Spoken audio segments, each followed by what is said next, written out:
กับเวลาถ่ายคลิปมันคุ้มอย่างนี้ถ่ายคลิปมาก็ยอดวิวเป็น10,000 20,000มันก็คุ้มสบายดีรอบบ่ายตาพี่น้องก็บอกยังบ่ทันได้ถ่ายคลิปยังเลยมื้อนี้บ้าไปคุดเขียดเบิดเมื่อบอกไปคุดเขียดคอยมานั่งทาเพิ่นว่าจะคุดเขียดจนมาฮอดแต่ที่อย่างเนาะตอนนี้สิบ่าย2แล้วแม่นบ่สิบ่าย2แล้วเจี๊ยบโทรมาหาเธอนั่น10 โมงบ่สไปนะโอ้ยสิไป10 โมงไป10 โมงพากันไปนะเจี๊ยบขี่สงสัยไปน้ำเจี๊ยบบ่ไหวพี่น้องอันนี้ใช่ก็มีแต่อุ้ยงูกบไม่ใช่ก็มีแต่หูงูทาเลยเพิ่นเห็นหูได้ก็ขุดหูได้ก็หูกบหูได้ก็หูกบบ่ได้จักหู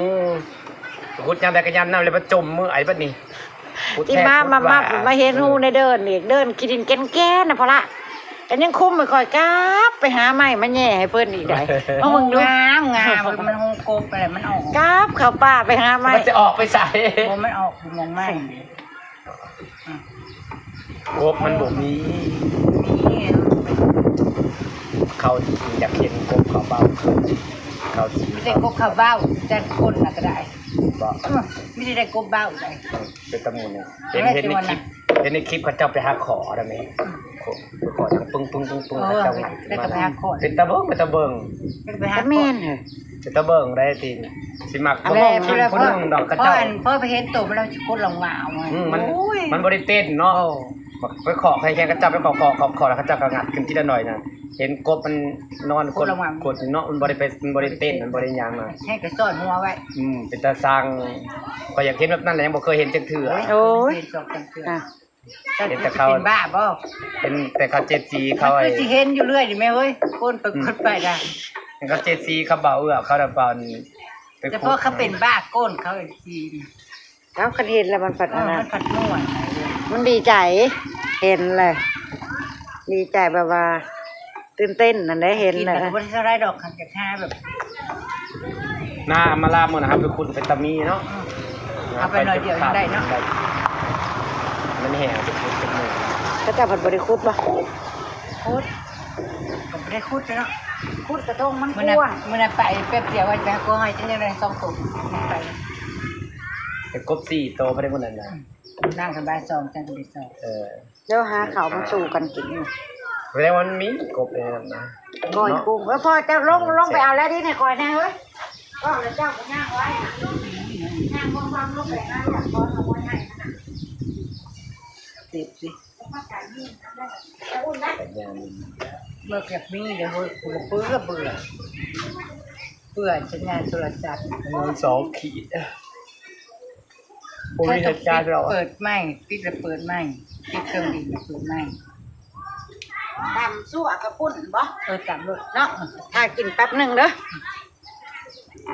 กินพอดีแหละซุ่มแซวกันเลยพอละมามือมาแต่หานแล้วก็มาตำมันส้มตำนี่พอพ่นส้มตำมั่วตำซั่วมาพี่น้องมือนี่ตำสู้น้องพอละกินเลยมันวันนี้พอละก็มาเล่นน้ำพอพี่น้องเลยมากินข้าวน้ำกันเด้อพี่น้องตำซั่วเฮ้ยเพื่อโอ้ยน้ำลายแตกกระจั่ววันนี้พอละมาเล่นถึงบ้านเลยจ้าสันจะใส่กระโตกบ่ใช่เลยเฮ้ยเดี๋ยวบ่ใส่นะกินนี่ไม่ต้องใส่กระโตกครับกินเนี่ยโตพร้อมมากรอบมานะมาจ้ามากินข้าวน้ำกันเลยพี่น้องเลย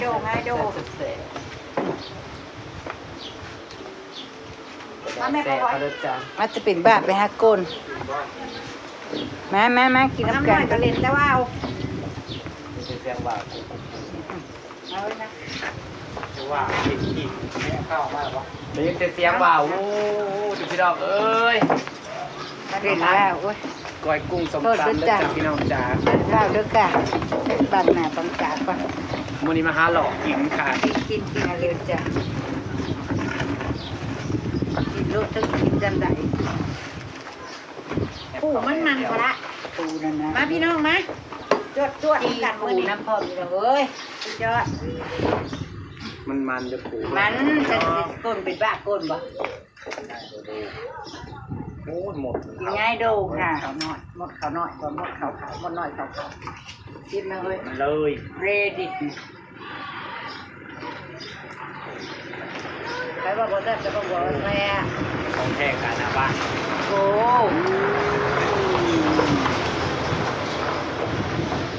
เนื้อตัวมันใหญ่เจ็ดโลนะ มันโลเจ็บโลนะโอ้ยแซ่บจังใครมากินวาซาบิอะไรแซ่บ ที่สองสัตว์ผสม ก็กำลังเป็นไปด้วยบาซิลินเนาะมาเด้อพี่น้องเอ๋ยหิวมาเลยมาเมื่อยถามเมื่อยคอยเจ็บเข้าอีกก่อน ครับเป็นบ้าคุดไปแต่10 โมงจนบ่าย 2 จนบ่ายสองจะมาทำงานได้ไปเหรอไปเจี๊ยบก็บอกไปเจี๊ยบถ้าไปนั่นน่ะเด้อสงสัยมันก้นแล้วก็ยังให้แล้วมันบ่ได้มันก็บ่ยอม มีหูใหม่นะคนเป็นตัว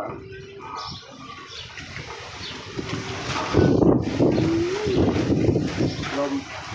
เราเรียก ก็กลัวลง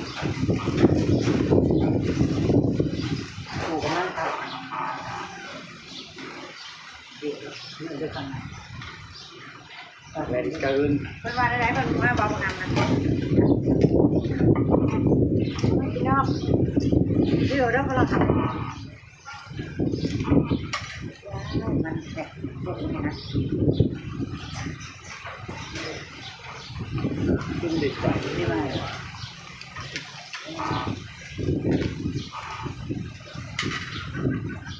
เพื่อนเป็นรักก็เป็นผักนาน แต่พระอีวิทย์นี่เด็กใจเลย คนแก่เนี่ย ต้องทำเป็นมากเลยเราบอกมากกว่า หนักนะ เป็นมาก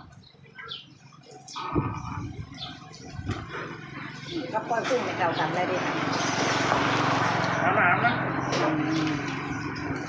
กินวัดจวด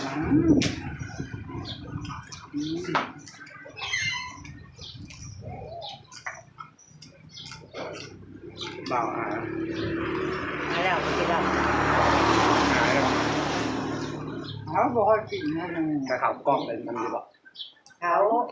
อาการไม่แก่ไม่ก้นละอายจ้า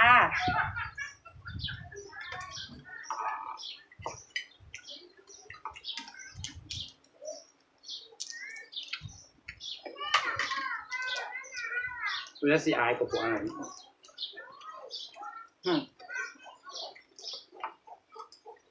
แต่เลยเขาก็สั่ง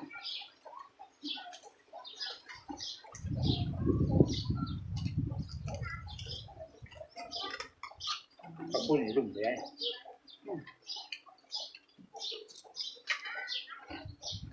กินง่ายโดนนั่นนี่แหละพี่น้องแล้วมันจังแซ่บอันนี้เบิ่งกินเก่าๆของน้อยเลยนะ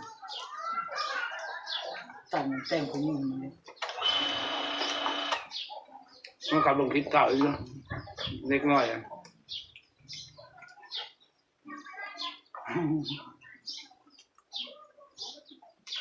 เอาใหญ่มาแล้วไปเบิ่งเจ้าของก็จะคุยเนาะ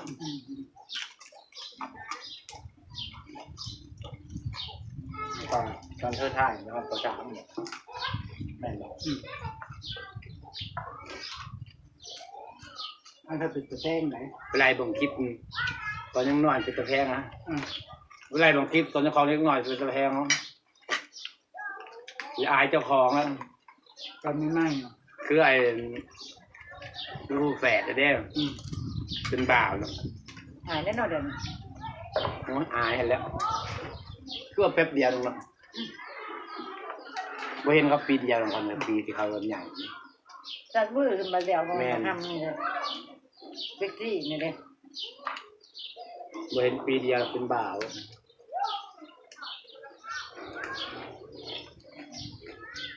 เหรอคุณนี่บอลเบาใจเนาะ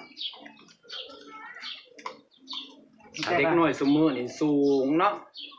มันได้กินครบทุกอย่างคือสมเฮาคือทางใกล้ยังบ่แล้วมันอดมือกินมือเขากินนมเด้แม่นมจืด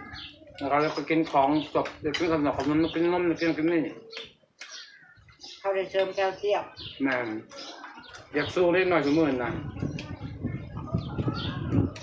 ลูกใครกับป้าสูงกว่าทอดแม่ พ่อแม่เด็กใหญ่แต่ง อาจารย์จิมก็ได้กินครบหลายอย่างเนาะคือรุ่นสมห้าเลย เคยได้กินนมบ่ จำแจ่วกับจำแจ่วบ่แม่พากินยังกับกิน เคยได้กินนมบ่คะ บอกเลยเคยพอนมแต่ยังเนาะ ต้องมีบัตรยมอาทิตย์หนึ่งใช้เงินพอ5 บาทป่ะมันไปใช้เงิน แต่ฮู้จักนมเป็นยุคกรุงเทพตัว ปิ้งปลาไปนำยังไปโรงเรียนนี่ตื่นแต่เช้าผมปิ้งเอาปลาปิ้งเอานั่นนี่แล้ว เขาจะใช้อยู่ไกลจังซี่นะ ของให้มันดงมันเดี๋ยว บัตรยมมันอยู่บันดงนี่เนาะ ที่รถทีมา กันแล้วกับในกะทิเราตีกับบันน้ำบัวอันนี้นม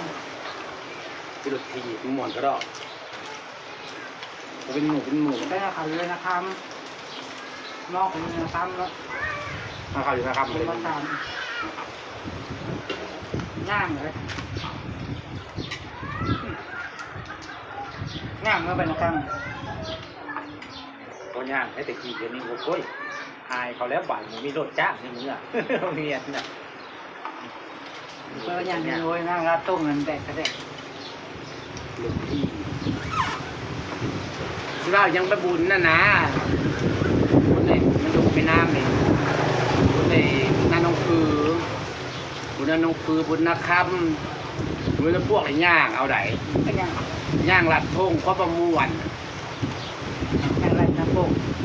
ม่วนใดหรือว่าเพศนี้ตะก้อนม่วนเด้อผมม่วน ม้วนทำย่างทำบริญญาผู้เดียวเนาะ ง่ายไล่หยอกไปไล่ตรงนั้นเด้ ว่าจ้าเป็นย่างกันโน้ย เป็นกลุ่ม ดอกกันไป ก่อนราชการเอาปะมาบุญ ก็ เช่าบาทไม่15 บาทที่ห้องนั่ง มาบุญหลังหมดจะย่างมา ขึ้นได้แล้ว ย่างกลุ่มบุญหลักกันย้องกันย่างก่อน เคยไปหอดไปหอดหินเฮ้ยบุญน่ะย่างนั่นโอ้ยจำนี่นะเตรียมตัวไปอะไร แม่ ย่ างหยอกกันไป นอนบุญกับใส่กำมงพอดี หักม่วนได้บ่ได้เมื่อยแต่ว่าหยอกกันไปแบบไล่หยอกกันไป เมื่อยเนี่ยแต่ย่างแกล้งกันได้แล้วยันปบกัน ย่างไปมันก็เท่าไรย่างมาสิก็อยากนอนไป เบิ่งหมอลำสอดแต่งเนาะทำหมอลำกันเนื้อย่าง แล้วที่แบบทำปีที่รถเป็นไปแล้วจะมาแล้วเป็นครู ที่นำไปก็จะพ่อเลย ตั้งน้อยคนย่าง ไปก็จะพ่อจะท่าน จำหัวบ้านนะแค่ ตำเพื่อน2 หลังผัดไปเขายังบนย่างเลยนะที่รถ ที่ละเอิญ ตามสมัย ที่ม่วนเนาะ ถามว่าพึ่งกับประเพณีนะแต่หาเอาหมักประเพณีเป็นก่อนนะ มีบุญเนาะ มีบุญขับรวมกันปีแล้วก็เลิกแล้วก็พอยังเป็นไปหาหลอกให้ขับปุ่น งานหมอการมีถามบ้านนั้นบ้านนี้เลย ตะเกียบเขาละ ก็จะให้ตอนรับไปเลย คุณเดินจามนะมากันหาแห่รอกินน้ำบ้าน3-4 มื้อก็ยังม่วนอยู่แต่ก่อนย่างไอ้โต๊ะ แม่ จุก ได้ เลยม่วน พระประเภทนี้แต่ก่อนอะไรม่วนกว่าตัวนี้ให้กินหอยประเภทนี้แต่ก่อน ก้อนกองจุกม่วนก็รักเลยอ่ะ จะแท้ได้กองหน่วยเดียวยังม่วนเลย เปิดตึงย่างแล้ว ไปม่วน เคยคนจ้าง ก บอก อง ครับ เงาแล้วกองเงาวัดและเอามาแล้วก็มาแห่แล้วก็ต้นพร้อมแทงเงินไป ถ้า พ ก ร้ อ อง ม จุกมันเป็นแม่กองยาเลยเนาะกองจุกมันกองเป็นสั่นห้าม ก็ยังเขาอันเป้าอันเนี้ยนะยังม่วนแห่พอกินเหล้าแห่ หนังตบ แห่ล่างบ้านน่ะความบ่ม่วนแต่ก่อนนั่น แล้วแห่ล่างบ้านแล้ว เออ แห่ แห่ล่างบ้านน่ะความบ่ม่วน ให้มันครบได้ถ้าบ่ครบก็4 มื้อ 5 มื้อก็อยู่ในหั่นแหละ กบกูหลังคาเฮือนใด ความสุขการปกติเป็นเด้อปกติเป็นมันม่วนเด้อ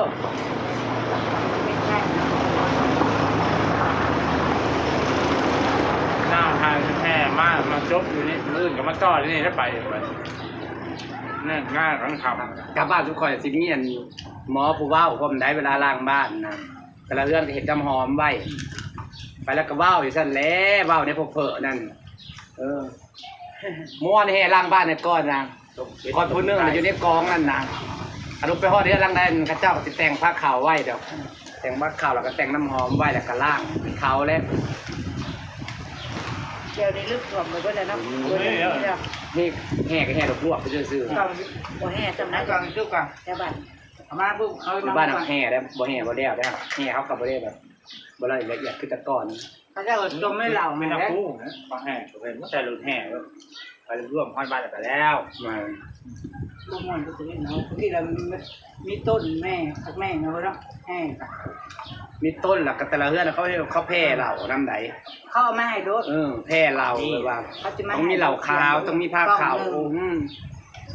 ว่าให้กล่องพวกเขาชุด ผมมีกระสุนตัวผมมีกระสุนเอาแล้วว่าวเอา เป็นเบียร์เป็นไก่แล้วกินมาไว้จังไดบ้าง แม่ ทำไมนะเพื่อนไม่เบียร์เนาะจะดับข้าวน้อยเราโตเขาโต เพื่อนนี่มียังกินผมมียังกินกูสูนแบบว่าถูกเพื่อนถูกซาดถูกปักมุกปังแล้วผดไม้ผดหนึ่งมันตีน้ำหอมมันนี่ก็เพราะเผลอใช่ไหม เขาดู ว่า เขา จะ บอก ไพ่ตะกี้นะเป็นเอาที่ดินเนาะตีครอบสี่เหลี่ยมแล้วเอาที่ดินขึ้นไปใต้ได้ดังขึ้นนะปวดของเขาลงแล้วบริวารนี้เนี่ยกินโอ้ย บริยังเนี่ยว่ะคอยก็เฮือรังไว้ปิดประตูสีกูได้ยังไงกินมีเหล้าขาวบ่มีก็ต้องสักน้อยแล้วก็แล่มาให้ความประม่วนแต่ก่อนเนาะมีแต่ว่าสูนเรื่อย เขาจะซื้อเครื่องขัดดีเนาะพี่เนาะเมื่อที่เขาเอาให้รูปร่างไปแล้ว ก็ยังสงกรารแต่ก่อนยังม่วน กินข้าว ขี่รถจักรหล่อไอ้กองพนอกกองพนั่งหล่อไปตามเด่นไปตามเพื่อนนั่นขี่รถจักรวนหล่อม่วนในรุ่นซุมเฮาเนี่ยบัดซุมม่วนเขาเจ้ากินเงินไปเพื่อนมันแล้วกินแบบคุ้มไปคุ้มมันเลย มันคุมไปคุม บ่ มัน ม่วน มู่ไปมู่มันนะ หมู่ให้หมู่มันซุมม่วนนะแต่ว่าปาร์ตี้หมู่ให้หมู่มันละก็แล้วบ่ได้มาสัสิเล่นน้ำเล่นโอ้แต่ก่อนนั่นขี่รถจักรหล่อเล่นแล้วความบ่ม่วน ก่อน วงพนังวงดนตรี2-3วงเนาะ 3 โมงเกิดปกติของตึมไปโฮมถึงด้วยเก็บลงไม้มันกูจ้า หมดแล้ว โอ้ยง่วงเลยเนาะ ม่วนมันได้แบบนี้อ่ะ พอเก็บลงไม้มันยาผ่าเลยก็เป็นยอกกันโพสต์น้ำเดินน้ำกอง เห็นบ่พื้นยำเก็บไม่ร้อนนะยำกันเข้าพรรษาออกพรรษาแล้วก็โอ้ยแต่ละวันเข้ากันไปแห่ สิเบ้ายังไง ตกกระจายเป็น ไก่เสียฮอดยามเห็ดปุ้นแหละลงไปเสียหญ้าวัดนั่นลงไปคน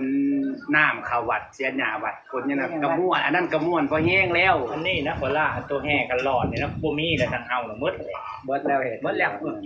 ไม่ไปเห็ดมันมึงมีผู้พาเห็ดแล้วก็กับพอเห็ดแล้วผู้คนบ่ร่วมนำแล้วมันก็บ่คือ อ๋อไม่เคยให้ผมเลยชาไว้ คือมันขึ้นกลับมาทางกันหลอนบ้านมึกบรรณพวกกันร้อนบรรณค่ำแหละแต่ละคืนเอาอยู่นั่นแหละยายไปแต่ละบ้าน หลุดม่วนเนาะ ถึงดับได้งานกันเมื่อคืนจะแจ้งแล้วบ้านเนี่ย คือยังกันนอน ไปตีนเนี่ยตีปูงตีตำกองตำเนี่ยปูงตึงพวกนี้ก็ไล่จับเจ้าของวัดน่ะเอากันร้อน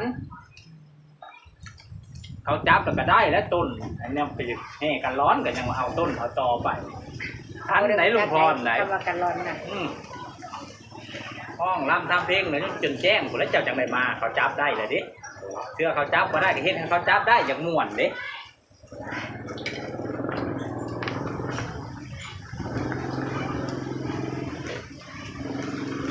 เพลงนี้แต่ก่อนเขาบ่ม่วนสมมุติว่าเป็นที่ไปแล้วสิกลุ่มก็คือมัน มีแต่ผู้เจ้าย่างแล้วคือมันคือเหมือนย่างแล้วบ้านน้ำพวกรุ่นมันแล้วมาแห่กันหรอก ส จ้าหนุ่ม ว่าทางนักการล้านและทางด้านบรรพวกคนเลยหรือทางนี้นะเยี่ยมร้านเลยเขาติมาเลยเด้อเตรียมกันแล้วยุ่มไปอุ้มมันแล้วที่ร้านคุกขนาด กันร้อนบอก ใครป้อนกับป้อน โอ้ยแซ่บพี่น้องแซ่บแซ่บเพราะว่าเจี๊ยบพาไปหิว มาแล้วก็บลุมบุบบับบลุมบุบบับ เมิดแล้วเดี๋ยวผมมีบ้านไหนกันผมเห็นละ ลาพระจากละจ้าพี่น้องพอประบัวคลิปหน้าจ้าไปละจ้าสบายดี มีคนทาเลย